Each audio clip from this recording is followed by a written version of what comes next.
Les amis, comment allez-vous? Bienvenue sur le Padre.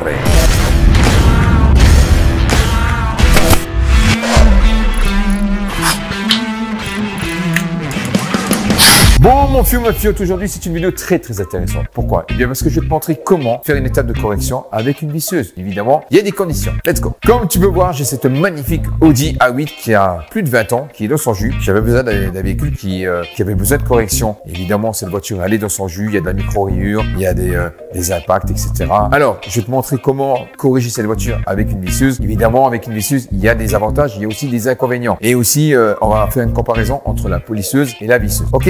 Let's go. Bon, c'est parti mon fiou. Donc voici polisseuse, visseuse et polisseuse. Et je vais te dire la différence parce qu'il y a des gens qui vont dire Padre, c'est pareil, ça tourne. Non, c'est pas exactement la même chose. Bon, déjà on va parler de la taille des plateaux. Ici, on a un plateau d'environ 80 mm, donc 8 cm.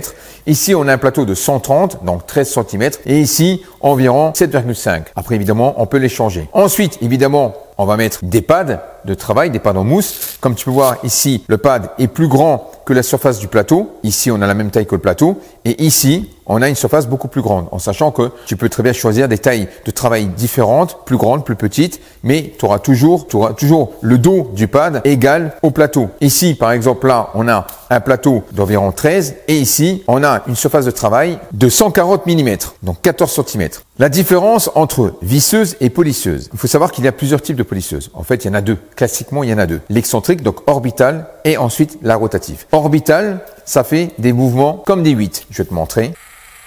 Voilà. Au lieu de faire des cercles, ça fait des 8. Ici, rotatif, on a des cercles. Orbital, rotatif.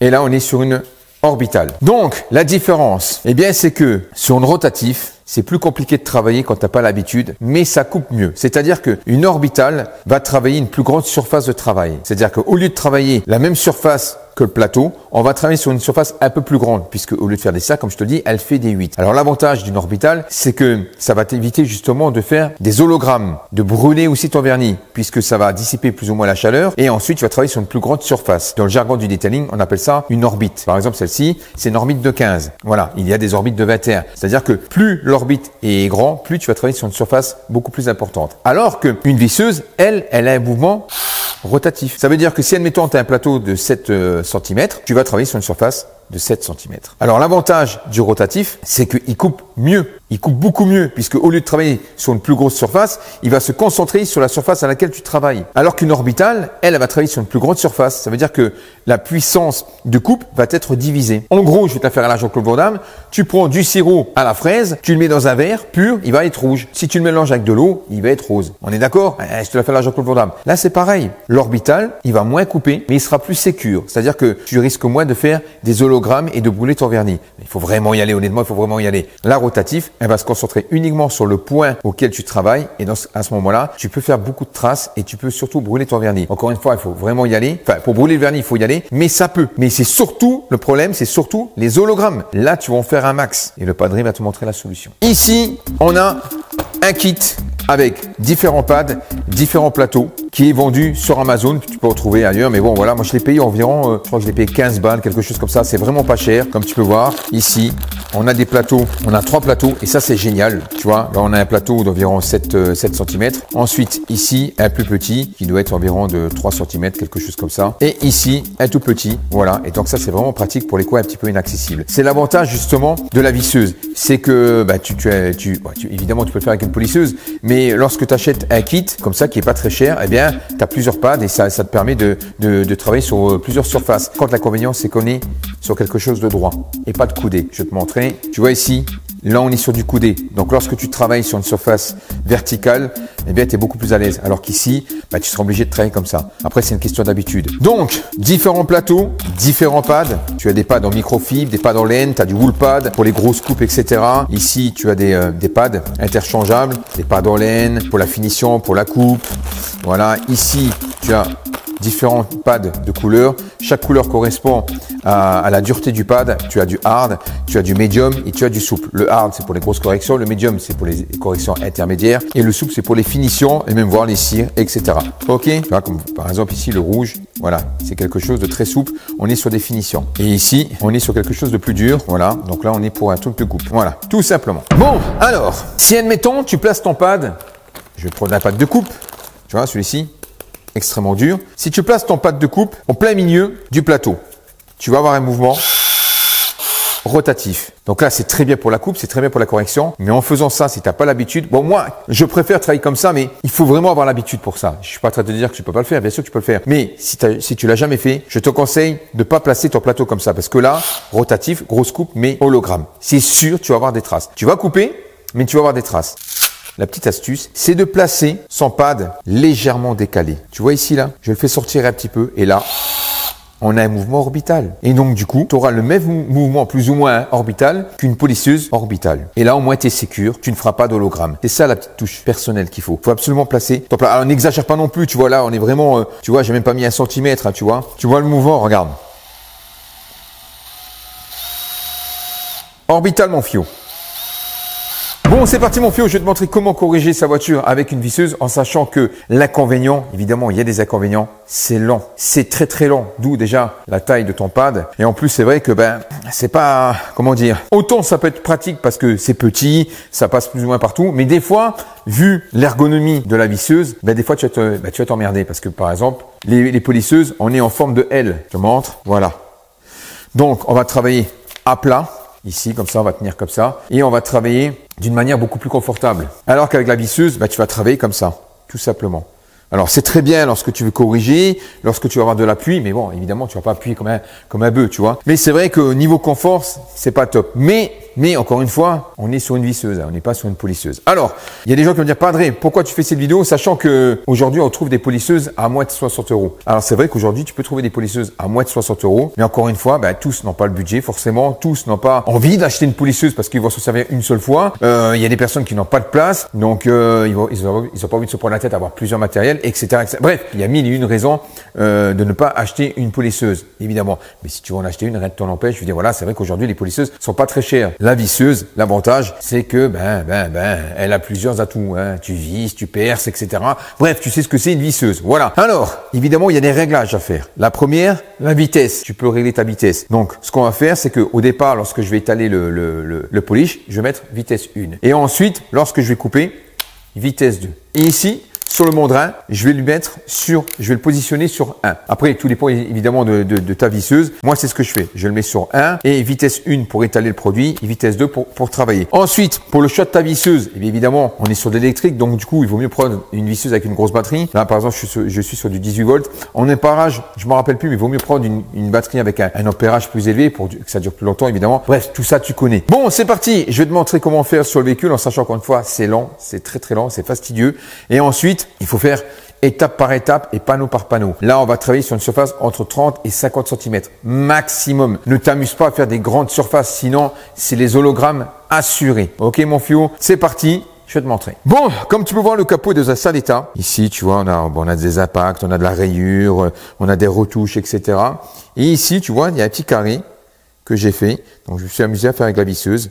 Voilà, non micro-rayé. Et ici, on a la micro-rayure. Là, on voit la différence, tu vois. Ici et là. Bon, c'est parti. J'ai délimité une partie pour te montrer la différence entre la partie que je vais traiter et celle qui n'a pas été traitée. Alors, évidemment, avant de faire ça, tu laves ton véhicule. Hein, lavage hard, décontamination ferreuse, barre d'argile, etc., etc. Je t'en ai fait une vidéo, je te laisserai dans la description. Donc, c'est parti. Je vais travailler sur une petite surface, mais vraiment une très petite surface. Et ensuite, on va faire la différence entre la partie traitée et la partie qui n'a pas été traitée. C'est parti. Donc là, je vais prendre mon polish de coupe. Je mets 2 petites noisettes et je vais l'humidifier.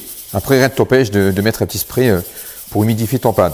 Ok, voilà, moi je préfère travailler comme ça, mais bon, voilà. Donc il faut bien déjà prêter ton pad, hein. Ne pas travailler avec un pad sec. C'est la base, mon fio, la base. Ensuite, je remets 2 petites noisettes, une petite 3, soyons fous, voilà. Je le mets en position 1, on y va, on tamponne. Alors évidemment, là tu vois, il y a des arêtes. Donc quand tu vois des arêtes, tu évites d'aller dessus. Ou alors, il faut appuyer, mais très très légèrement. Encore une fois, ne pas appuyer comme un barbare, surtout avec une visseuse. Voilà.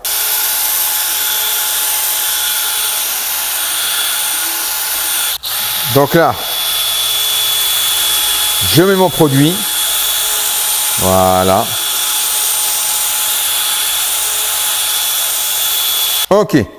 Maintenant, je mets la vitesse 2. Voilà. Et on y va. Doucement. On fait des passes croisées.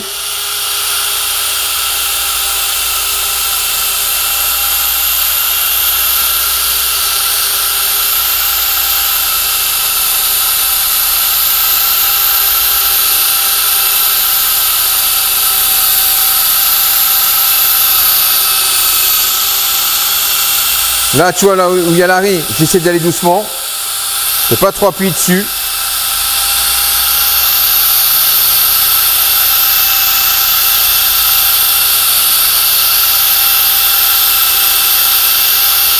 Ensuite, j'enlève le surplus. Voilà. Ensuite, bah, tu vérifies s'il te faut encore de la coupe ou pas, s'il te faut faire une deuxième passe ou pas. Là, apparemment, la première passe, elle est très bonne.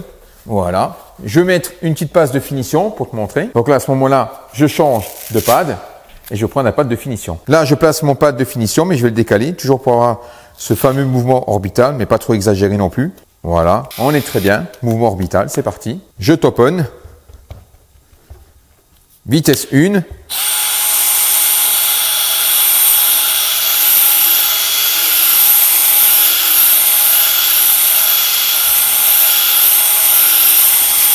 Vitesse 2, je me place bien.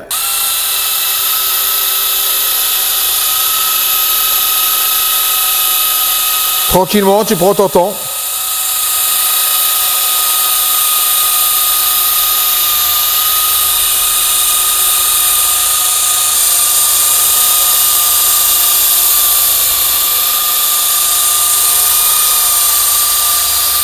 Je enlève le surplus de polish. On devrait être vraiment pas mal. Alors, évidemment, il y a des petites retouches là, que je pourrais pas enlever parce qu'il y a des petits poids de petits picots de pâture qui ont été rajoutés. Mais déjà là, on est vraiment très bien. Je vais te montrer la différence entre la partie qu'on a traitée et celle qu'on n'a pas traitée. Donc, j'enlève le scotch.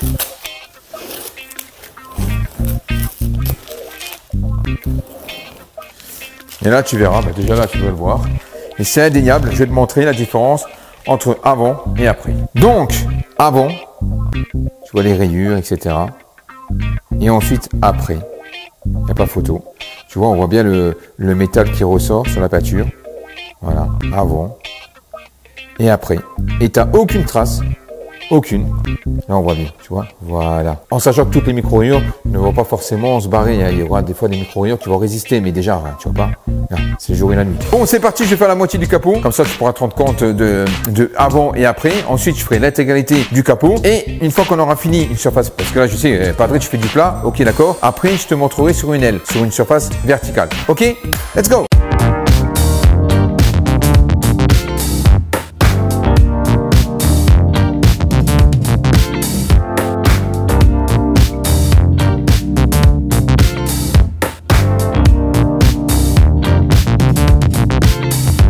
Bon, j'ai fait la moitié du capot. On enlève le scotch et on va regarder. Voilà. Alors déjà, je pense qu'à la caméra, déjà, on voit qu'on a une profondeur de couleur qui est bien plus profonde, bien plus sobre. Et là, on voit cette espèce de... évidemment, il y a des micro-rayures, donc les micro-rayures s'aternissent. Mais on voit une espèce de petit... une petite nappe blanchâtre. Alors qu'ici, on a redonné de la profondeur et de l'éclat à la couleur. Bon, on va regarder de plus près. Bon, je vais te montrer de plus près la partie qui était traitée. Tu vois ici, là. Voilà. Et la partie non traitée. Alors, encore une fois, comme je te dis, hein, ici, tu vois, un bel éclat de couleur. Et ici, terni. Bon, maintenant, tu vois les micro-rayures. Donc, évidemment, ici, tu vois là, on avait des espèces de rayures comme ça, pas des micro-rayures. Et ici, bon là, c'est des retouches pâture, je peux rien faire, mais on a quasiment plus rien. Et si on regarde de plus près, on n'a aucune trace, aucun hologramme, rien du tout. Rien du tout, chez du tout. Regarde, c'est nickel de chez nickel. Et ici, voilà, la surface qui n'a pas été traitée. Et voilà. C'est le jour et la nuit. Il nous reste encore quelques petites micro-rayures, très fines, mais plus beaucoup. Alors, évidemment, les impacts, je ne peux pas le faire, je ne peux pas les enlever. Et comme tu peux voir, ce qui nous intéresse, c'est surtout les hologrammes, parce que généralement, quand tu fais avec une visseuse, tu as des hologrammes. Bon, maintenant je vais faire l'autre moitié du capot avec la polisseuse avec un orbite de 15. Comme ça on verra la différence de coupe et de finition entre la visseuse et la polisseuse. Alors tu verras concrètement, il n'y aura pas de différence ou alors très peu. C'est surtout que ça va prendre beaucoup moins de temps. Donc c'est parti, je remets du scotch, comme ça on pourra faire le distinguo entre les deux. Et puis c'est parti, let's go!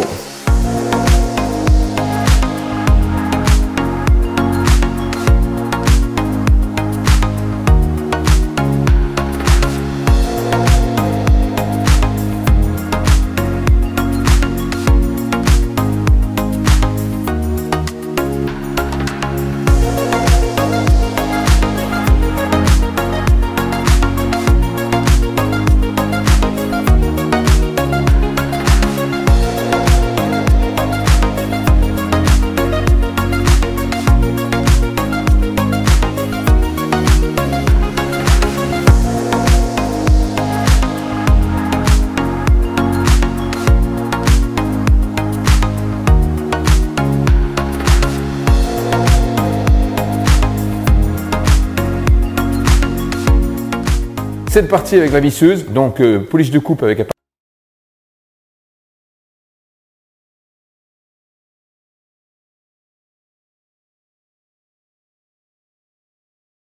la différence. Alors évidemment, pour délimiter, avec le scotch, j'ai empiété sur la partie que j'avais déjà traitée. Hein, donc c'est pour ça que là, donc je te montre de près, c'est parti. Donc ça c'est la partie que j'ai fait avec la polisseuse, avec la visseuse, pardon, et la partie avec la polisseuse. Bon, déjà pour le capot, comme tu as pu voir, aucune différence, mais honnêtement, de toi à moi, la visseuse, c'est fastidieux, c'est vraiment fatigant. Déjà d'une, tu es obligé de rester appuyé sur la gâchette, alors qu'avec la polisseuse, tu appuies sur un bouton, puis la gâchette reste enclenchée. Donc du coup, tu n'es pas obligé de rester avec le doigt appuyé dessus. Et ensuite, la position, parce que là, avec la visseuse, tu es comme ça, tu vois ce que je veux dire, et puis ça vibre. D'une, la position, tu vois, donc ça vibre. D'autant plus que comme tu décales un peu le pad, ben ça vibre un peu, tu vois. Après, c'est une question d'habitude, mais il faut bien tenir sa visseuse. Donc là, c'est contraignant. Alors que la polisseuse, tu la prends comme ça, tu es à plat, tu as une bonne position et tu pas aucune vibration. Enfin, tout dépend de la polisseuse que tu as, mais aucune vibration. C'est beaucoup plus confortable. Mais par contre, au niveau du travail, c'est pareil. C'est kiff-kiff, tu vois. Tu verras aucune différence. Alors évidemment, sur la visseuse, tiens, je vais la prendre. Par exemple, là, tu vois, là, tu es comme ça. Et à un moment donné, c'est fastidieux parce que déjà, tu as l'épaule qui est relevée, tu as le coude qui est relevé. Tu es obligé de tenir ça comme ça et tu es obligé de s'appuyer. Et ensuite, les batteries, ça s'use comme tu n'imagines pas. Donc évidemment, je te conseille d'avoir 2 batteries. Absolument avoir 2 batteries. Et encore une fois, je te dis, plus ta batterie est grosse, ben, plus ça sera confortable dans le temps de travail. Est-ce que je le recommande vraiment? Si t'as pas le choix, tu peux le faire. Je dis pas le contraire, mais ça prend du temps. Si tu as tout ton temps, honnêtement, on a un week-end, c'est faisable, mais il faut de l'huile de coude. Mais c'est pas impossible. Donc c'est la raison pour laquelle je sais qu'il y a des gens qui vont dire, Padre, aujourd'hui, vu le prix des polisseuses, ouais, mais il en faut pour tout le monde. Et ensuite, c'est un défi, en sachant que moi, je l'ai déjà fait sur le Mercedes SL. Ça m'a pris toute une journée. Et évidemment, le SL n'était pas trop micro-ri, donc c'était, voilà. Donc là, évidemment, j'ai fait une passe avec un pad de correction, un gros pad de coupe avec un polish de coupe et ensuite un pad de finition. Tout dépend de l'état de ta carrosserie. Si admettons tu vois que tu as admettons que des hologrammes, quelque chose de léger, de light, des petits cheveux d'ange, etc. À ce moment-là, tu prends un pad intermédiaire avec un polish de coupe ou alors un pad intermédiaire avec un polish intermédiaire. Voilà. Ou alors tu peux très bien prendre, et ça je te conseille de prendre des one step. Des one step comme par exemple le Carpro Fixer, c'est un polish de coupe et de finition. Comme ça, en une seule passe, tu as tout fait. Voilà, ça peut dépanner. Si tu as des hologrammes, des micro-rayures, des hologrammes, des cheveux d'ange, ça passe. Si tu as les micro-rayures, à ce moment-là, il faut passer par un pad de coupe et un polish de coupe. Bon, maintenant, je vais te montrer sur une surface verticale, je vais te montrer sur une aile, et ensuite, je prends des petits pads et je vais te montrer la praticité des petits pads. Alors évidemment, là, tu vois, j'ai pas camouflé, mais il y a des endroits qu'il faut camoufler. Par exemple, moi, tous les joies de porte, etc., je les camoufle plus. Pourquoi? Parce que APC, éponge magique, en 2 secondes, il n'y a plus rien. On ne prend pas la tête. Ou alors, tu peux prendre aussi une gomme de crayon. Tu sais, les gommes pour effacer les crayons. Tout simplement, ça marche bien aussi. Par contre, les chromes, là, il faut absolument les masquer parce que si tu attaques avec un pad hard sur les chromes, tu peux défoncer le chrome. Et là, c'est catastrophe. Ok, mon fiou. Donc, les chromes, je vais les masquer. Bon, c'est parti. Je te montre sur la surface verticale. Bon, c'est parti pour l'aile. Comme tu peux voir, hein, elle est extrêmement micro-rayée. Donc, du coup, je vais la délimiter en 2 parties et je vais te montrer comment faire sur une partie verticale. Voilà. Et tu verras que c'est un petit peu, c'est laborieux encore une fois, mais c'est faisable. Alors ici, on a pas mal d'arêtes. Voilà. Donc, dans ce cas-là, tu fais comme ça, tu contournes comme ça. Et là, tu le lèves et tu fais ici. Ou alors, tu peux très bien prendre un petit pad et faire, mais évite d'aller sur les rebords. Mais quoi que bon, tu risqueras pas grand chose, mais bon. Ok. Donc, polish de coupe, pad de coupe, je délimite et on y va. On va commencer par ici. Bon, je fais une surface d'environ 30 cm. Et ensuite, position 1. Je commence par ici. On y va doucement. Ensuite, voilà. On applique le polish un peu partout.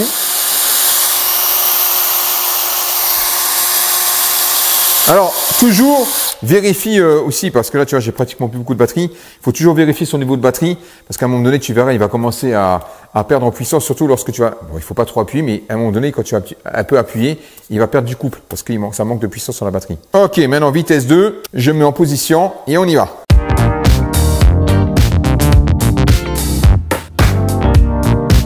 Plus de batterie. Je vais prendre la deuxième. Deuxième batterie, et tu vois, ça fond comme neige au soleil.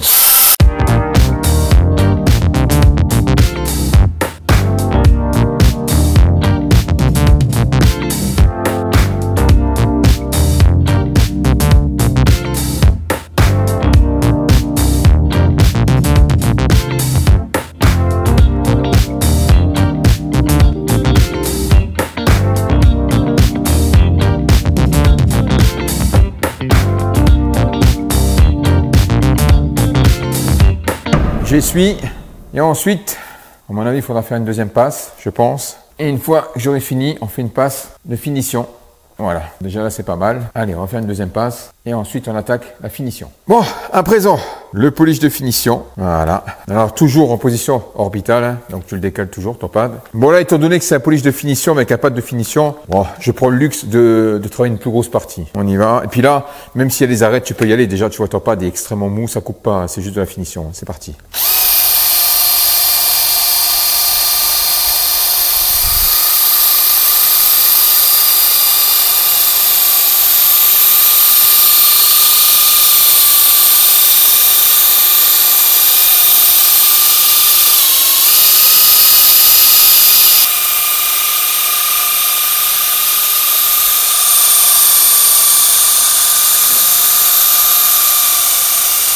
On enlève le surplus. Et là, on voit déjà qu'il n'y a pas photo. Hein. C'est nettement mieux. Alors, encore une fois, je me répète, mais tu auras toujours des petites micro-rayures que tu n'arriveras pas à enlever, tu vois. Ou alors, il faudra prendre un wool pad, etc. Il faudra couper beaucoup plus fort. Voilà, tu vois, aujourd'hui, je m'applique pas trop. C'est pour te montrer un exemple. Mais le but, c'est pas d'avoir la perfection quand tu fais avec une visseuse. Déjà, on a déjà du mal à l'avoir avec une polisseuse. Mais alors, quand avec une visseuse, c'est encore plus compliqué. Donc, du coup, ce qu'on cherche, c'est d'enlever le plus gros, d'avoir quelque chose d'acceptable. Voilà, d'acceptable. Parce que si en même temps, tu voulais vraiment un truc aux petits oignons, un truc de pro, ben, à ce moment-là, je pense que tu voudrais t'équiper, je pense. Voilà. Mais tu verras déjà la différence, il n'y a pas photo. Hein. Tu verras déjà la différence. Bon, allez, j'enlève. Bon, bah, tu vois, c'est le jour et la nuit. Hein. On fait comme ça pour masquer.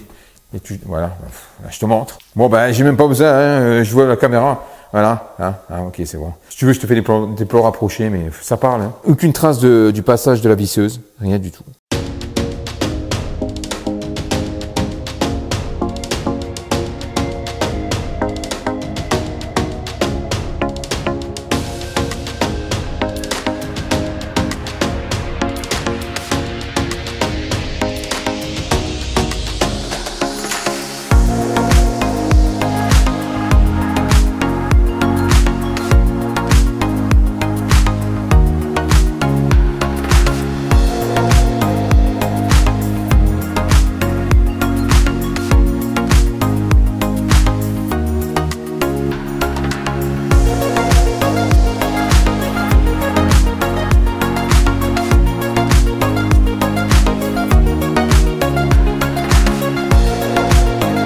Bon voilà mon fiou, c'était pour le tuto polissage à la visseuse. Alors comme tu as pu voir, elle est tout à...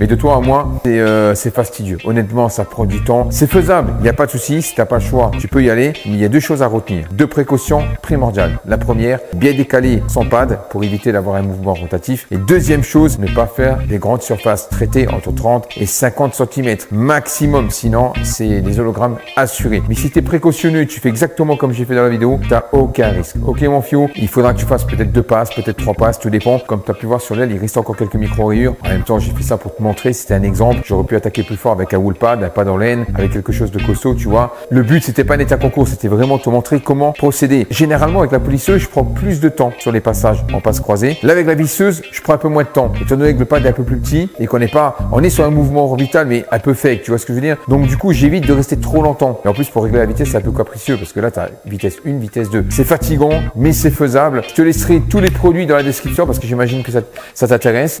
Tu peux faire aussi les vitres. Tu peux tout faire. faire, les montants de porte, tu peux faire les optiques de phare. En gros, tu peux tout faire. Les batteries, ça fond comme neige au soleil. Alors, il t'en faut minimum 2. Et encore 3, ça serait pas du luxe. Mais d'un autre côté, quand tu regardes le prix des batteries, bah, tu te dis que tu as autant acheté une polisseuse parce que c'est cher. Mais, des fois, par exemple celle-ci, tu vois, je l'ai payé 79 €. En plus, c'est un bon modèle. Et il y avait 2 batteries qui étaient avec. En sachant que des fois, quand tu vas dans les grosses surfaces, tu as des promos avec des batteries incluses. Mais c'est vrai que si tu dois acheter la visseuse, les pads, les batteries, parfois tu as autant acheté directement une polisseuse. En tout cas, c'était pour montrer que c'était faisable. Bon, sur ce, un grand merci à TDK Premium Bertrand Luxembourg pour le prêt du véhicule. Sachant que ma nouvelle voiture est arrivée. Je sais, ça n'a rien à foutre là-dedans. Mais bon, dis-moi dans les commentaires si tu penses que c'est une Mercedes, une BM, une Porsche. Je sais pas, j'en sais rien, honnêtement. Je sais pas du tout. Donc, laisse-moi dans les commentaires. On verra qui a raison. Voilà. Et laisse-moi aussi le modèle. Ok, mon fion? On verra bien. Pouce bleu, bande de pince. Abonne-toi sinon il y a embrouille. Voilà. Et pas la prochaine. Ciao.